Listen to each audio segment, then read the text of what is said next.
Hello, my name is Patricia and I'm here today to give you a couple of training tips to use on your Multi-Touch Elite panel board. This is for first time users, but if this is your second or third time using your panel board, I'm sure you're going to pick up some tips. First of all, I'm going to talk about the hardware of the board. Then I'm going to talk to you about navigating, writing and creating lessons and give you some great tips. And then finally maintaining your board to get the most out of your panel board. So firstly, you need to have your interactive whiteboard installed on the wall, your projector above it and connected to a computer. Whatever you see on your computer, you're going to see on your interactive whiteboard. To turn the board on and off, you use this switch down the bottom here. You need to make sure it's on to be running the board. It's got an inbuilt stereo speakers located at the base of the board, and the volume switch is located at the side. Next to the volume switch, there's also two USB ports which you can use for cameras, printers and visualizers. Okay, another piece of the hardware that you'll have is your stylus. At the end of the dial, there's a dial here which you can use to change between different colours while writing. Another great thing you can do with your panel board is to write directly into Microsoft software like Excel, PowerPoint and Word. Now I'm going to show you this in another video. Exploring the web and typing URLs is something that's coming up increasingly in teaching. You can have student-directed learning with a great resource like the internet to take your lesson wherever the students need it to go. What Multi-Touch also lets you do is gesture recognition. You may have seen this at home on your iPhone or iPad, but I'm going to show it to you here now on this panel board. Gesture recognition is also something you may have used at home on your iPad or iPhone. With Windows 7 and the panel board, I'm going to show you how you can bring gesture recognition into your classroom.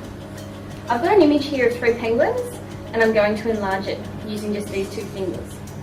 Placing them close together on the board, I'm going to pull them apart, and as you can see, the image is enlarged. To minimise it back to where it was, I'm just going to bring my fingers back together. If you want to flip an image, you simply get your 2 fingers again and drag it around like that. You can then enlarge again and do whatever you want. This gesture recognition technology is becoming increasingly abundant on the internet. An example I have here is on Google Maps. I'm going to, just like with the penguins, use my 2 fingers and enlarge this. And as you can see, I've used gesture recognition. Exploring the internet is a great resource for you to use in your classroom, and I'm going to show you a quick tip on how to use it easily on your panel board. To bring up the Internet Explorer, you just use your finger like a mouse as before, and then to type the URL, with Windows 7 there's a great function that you can use. You simply highlight the URL bar and you'll notice that a keyboard's popped up here. You can use this keyboard as you would your normal keyboard on your computer. So, I'm going to go to Google.